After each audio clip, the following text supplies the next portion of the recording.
السلام علیکم ورحمۃ اللہ وبرکاتہ۔ دوستوں، میرے محترم عزیز ساتھیوں، حضرت ذوالنون مصری حضرت ذوالنون مصری اللہ کے بہت بڑے ولی گزرے ہیں۔ آپ جو ہے دریائے نیل پہ جو ہے تشریف لے گئے اور کسی لمبی سوچ میں تھے، اور یہ واقعہ مصر کا ہے دوستو۔ دریائے نیل پہ آپ تشریف لے گئے، وہاں آپ بیٹھے ہوئے تھے دریا کے کنارے۔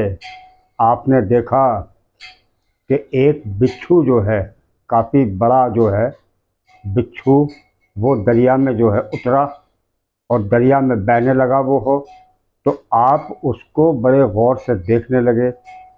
تھوڑی دیر کے بعد ایک مینڈک نکلا اندر سے، وہ بچھو مینڈک کی پیٹھ پر سوار ہو گیا اور مینڈک اس کو جو ہے اس طرح لے گیا اپنی پیٹھ پہ بٹھا کے، جیسے مسافر کو کشتی میں بٹھا کے جو ہے ملحہ لے جاتا ہے۔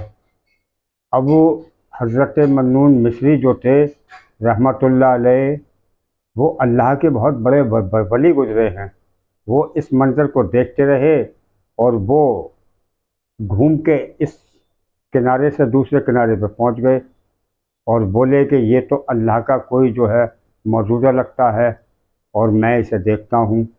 وہ دیکھتے رہے تو وہ دوسری کنارے پہ لے جا کے اس نے مینڈک نے اس بچھو کو چھوڑ دیا۔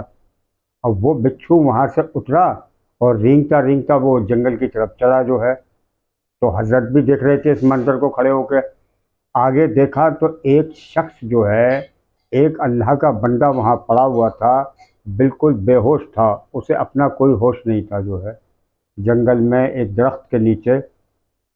تو حضرت نے دیکھا کہ اس کے اوپر جو ہے ایک بہت بڑا اور لمبا چوڑا سانپ جو ہے اس طرح سے پھن پھیلائے ہوئے کھڑا ہوا ہے سینے پہ اس کے جو ہے، اور بالکل اس کو جو ہے ڈسنے والا ہے۔ اب یہ بچھو جو ہے رینگتا رینگتا وہاں پہنچا تو اس بچھو نے جو ہے سانپ کو جو ہے ڈس لیا جو ہے، اور سانپ جو ہے مر گیا جو ہے۔ اب حضرت جو ہے اس منظر کو دیکھ رہے تھے اور وہ بچھو پھر جو ہے اس کو سانپ کو ڈس کے اور رینگتا رینگتا جو ہے وہ واپس چلا گیا۔ اب حضرت نے یہ منظر دیکھا تو حضرت دانتوں تلے انگلی چبا گئے اور بولے یا اللہ، یہ کیا ماجرا ہے؟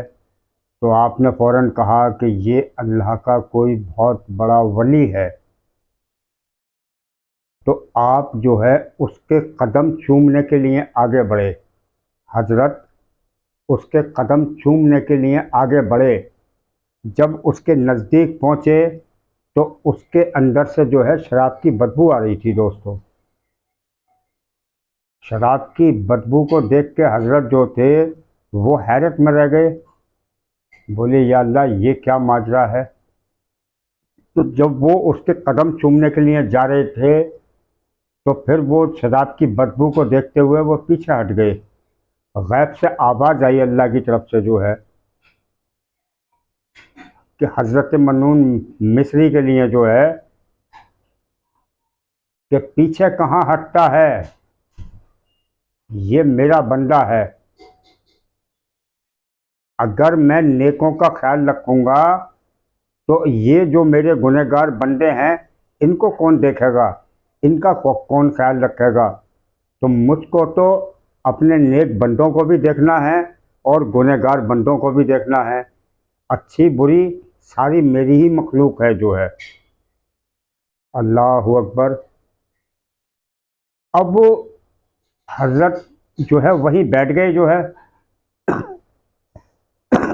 بیٹھے رہے اور کافی وقت جو ہے گزر گیا آپ کو بیٹھے بیٹھے۔ تھوڑی دیر کے بعد، کافی دیر کے بعد جو ہے وہ شخص ہوش میں آیا، تھوڑا اس نے ہاتھ پیر ہلانا شروع کیے، ہوش میں آیا تو وہ بیٹھ گیا اٹھ کے، اور جب اٹھ کے بیٹھا تو ان کو حضرت کو دیکھ کے وہ ہکا بکا رہ گیا، کیونکہ وہ جو تھے وہ بہت فیمس آدمی تھے، اللہ کے بہت بڑے ولی تھے رحمۃ اللہ علیہ۔ تو وہ شخص جب اٹھ کے بیٹھا تو بولا ارے حضرت آپ یہاں کیسے؟ تو انہوں نے کہا کہ بھائی میری چھوڑو، تم اپنی بتاؤ تم یہاں کیسے؟ پھر اس نے گھوم کے دیکھا تو وہ ایک بہت بڑا لمبا چوڑا اس کے سائڈ میں سانپ پڑا ہوا تھا، تو وہ اور گھبرا گیا، اسے دیکھ کے پسینے پسینے ہو گیا۔ تو حضرت نے یہ سارا واقعہ اس کو بتایا کہ بھائی اس طرح سے میں جو ہے دریا کے اس طرف تھا، اور میں نے اس منظر کو دیکھا کہ ایک بچھو دریا میں اترا اور مینڈک کی پیٹھ پر سوار ہو کے آیا، اور تمہارے سینے پہ یہ سانپ تعینات تھا تم کو ڈسنے کے لیے، اور بچھو نے اس کو ڈسا، یہ مر گیا اور وہ بچھو چلا گیا۔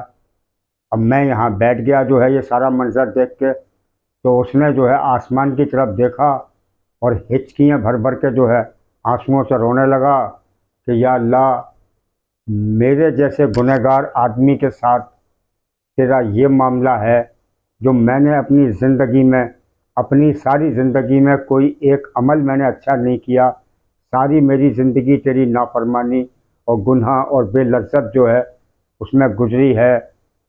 تو بولا جب تیری مدد جو ہے میرے جیسے گنہگار لوگوں کے ساتھ یہ ہے، تو یا اللہ تیری نیک بندوں کے ساتھ کیا معاملات ہوں گے؟ وہیں جو ہے وہ شخص اٹھا اور جنگل کی طرف چل دیا، اور اپنے اوپر مٹی اٹھا اٹھا کے ڈالنے لگا، اور ہچکیوں سے رونے لگا اور اللہ سے توبہ کرنے لگا۔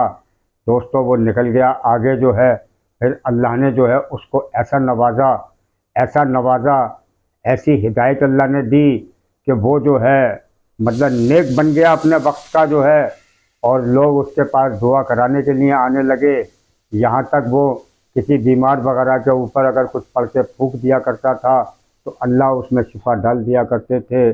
الحمدللہ، اللہ کی قدرت اللہ ہی جانے، ہم کو تو اتنی صلاحیت ہی نہیں ہے جو ہم ان چیزوں کے بارے میں سوچ سکیں۔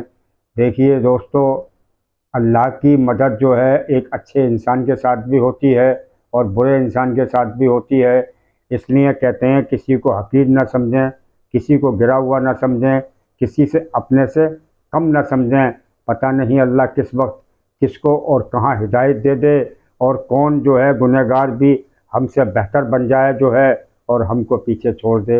اور آج کل تو ویسے بھی جو ہے بڑی قیمتی راتیں ہیں، رمضان کا مہینہ ہے، اللہ کے سامنے روئیے، گڑ گڑائیے، اور اس سے جو ہے مانگیے جو ہے ہدایت۔ اللہ کے خزانے کی سب سے قیمتی دولت ہے، جسے مل گئی الحمدللہ اس کی دنیا بھی بنی اور آخرت بھی بنی۔